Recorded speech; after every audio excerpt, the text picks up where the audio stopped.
નમસ્કાર દર્શક મિત્રો, હું છું રૂપાલ ઉણેચિયા. સંપૂર્ણ ન્યૂઝમાં આપનું સ્વાગત છે.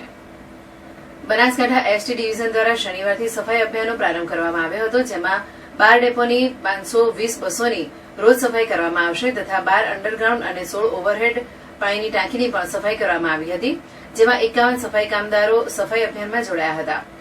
પાલનપુર એસટીના વિભાગીય નિયામક કિરીટભાઈ ચૌધરીએ જણાવ્યું હતું કે ગુજરાત રાજ્ય વાહન વ્યવહાર નિગમ દ્વારા શનિવારથી સમગ્ર ગુજરાતના દરેક ડેપોમાં સફાઈ અભિયાન હાથ ધરવામાં આવ્યું હતું, જેથી આપણા પાલનપુર ડિવિઝનના 12 ડેપોમાં રોજની 520 બસોની સફાઈ કરવામાં આવશે, જ્યારે 510 બસ રોજ ધોવામાં આવશે. આ અભિયાન પૂરેપૂરી સફાઈ ન થાય ત્યાં સુધી ચાલુ રાખવામાં આવશે. ધાનેરા, વાવ, ભાભર, થરા, વડગામ અને લાખણી આ 6 ડેપોમાં 3 સફાઈ કામદારો, 1 ઓવરહેડ અને 1 અંડરગ્રાઉન્ડ ટાંકીની સફાઈ કામગીરી કરવામાં આવી હતી, જ્યારે થરા, દિયોદર અને અંબાજીમાં 5 સફાઈ કામદારો દ્વારા કામ કરવામાં આવ્યું હતું. પાલનપુરમાં 6 અને ડીસામાં 7 સફાઈ કામદારો સફાઈ અભિયાનમાં જોડાયા હતા.